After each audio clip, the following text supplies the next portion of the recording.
Somerset lost top spot in their group in the Clydesdale Bank 40 competition as they lost a thriller to Nottinghamshire by 3 wickets with just 1 ball to spare in a rain-affected match at Taunton. Chris Reed won the toss and decided to have a bowl first before rain reduced the match to 25 overs per side. Craig Kieswetter soon showed why he is England's go-to man in the similar T20 format as he hit Luke Fletcher into the retirement flats. He followed that up with 2 more 4s off the next 2 deliveries as 18 came off the 4th over of the innings, Somerset starting well. However, Fletcher finished that over off with a wicket of Kieswetter, who was slightly foxed by a slower ball, which he could only chip back to the bowler to go for 23 at 32 for 1. This was a very big game, with Nottinghamshire coming into it in good form in this competition, but still needing to win their last 2 matches to stand any chance of qualifying for the semis. Marcus Trescothick was soon making life difficult for them. Somerset had raced to 44 for 1 at the end of the 5-over mandatory power play, but they then lost Peter Trigo, who was caught behind off the glove after Fletcher banged the ball in short to good effect.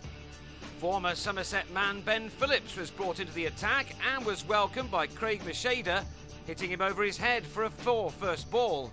Phillips went for 17 in his only over as Trescothick also took him on, showing his brilliance as he hit 3 4s in succession to take the total onto 68 in the 8th over. But a full toss to finish the over off did for the Somerset skipper as he drilled it to cover to go for 30 off 19 balls. 68 for 3 then became 84 for 4 at the end of 10 overs when Macheda was run out after being called through for a suicidal single by Nick Compton. The youngster was out for 19. So Compton and James Hildreth had a rebuilding job to do in the middle overs, but they were unable to do that as Hildreth got a feather off a delivery from Samit Patel to go for 3 at 94 for 5 in the 12th. Nottinghamshire would not have welcomed Joss Butler to the crease. He's already been a thorn in their side this summer, and after playing himself in, he drove Paul Franks for his first 4 as Somerset kept up a good rate of scoring. With 10 overs left, Somerset had 115 runs on the board, and Compton decided to put his foot down by putting a ball from Patel into the old pavilion. After losing those 5 early wickets, this pair had to keep themselves in check for a while, but now was the time to open up, and that's what Butler did with a glorious shot off Patel, which travelled many a mile. After 18 overs, Somerset were on 143 for 5, and now the batsman took the 2-over batting power play, and Butler did what he does best by finding the fence off successive balls from Pattinson. 13 runs came off the 19th.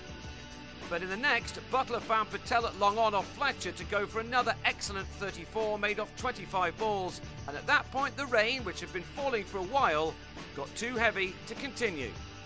So the innings ended in the 20th over at 156 for 6, and once the calculations had been done by Duckworth and Lewis, knots were set 163 in 19 overs, and after more rain, that became 143 off 16, so Stephen Mullaney had to hit out from the off.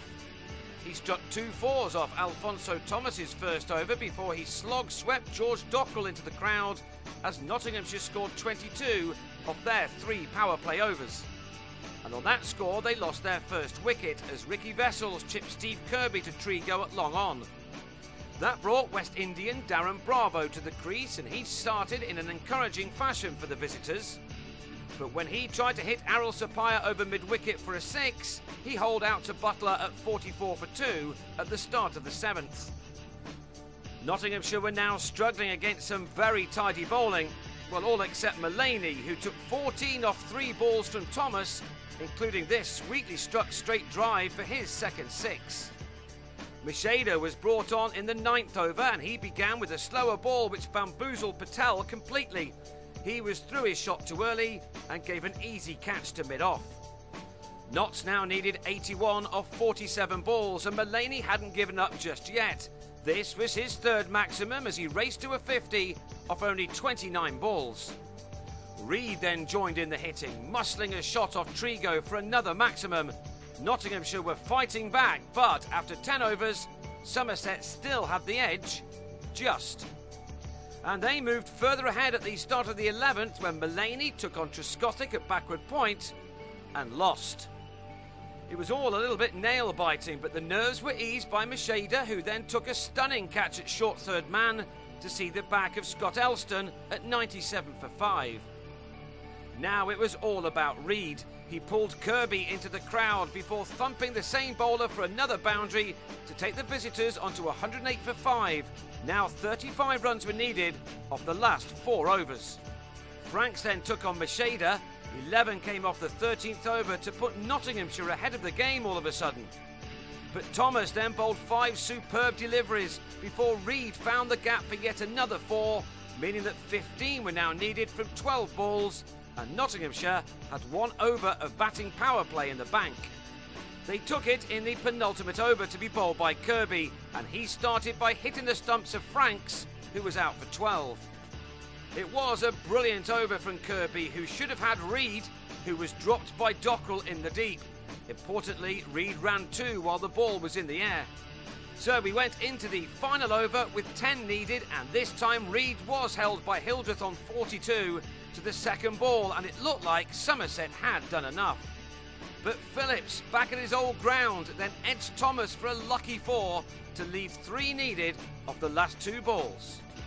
And with almost an identical shot that Butler used to beat this same opposition in the T20 quarter-final last week, Phillips hit the winning boundary to upset his former county. Nottinghamshire had won by 3 wickets with only 1 ball to spare. It was another fantastic game between these two sides, who now meet again in the Championship starting on Wednesday. Although no longer top of their group, Somerset still have games in hand and are very well placed to make it through to the semis. Their bid for a hat-trick of titles is still alive in spite of this defeat.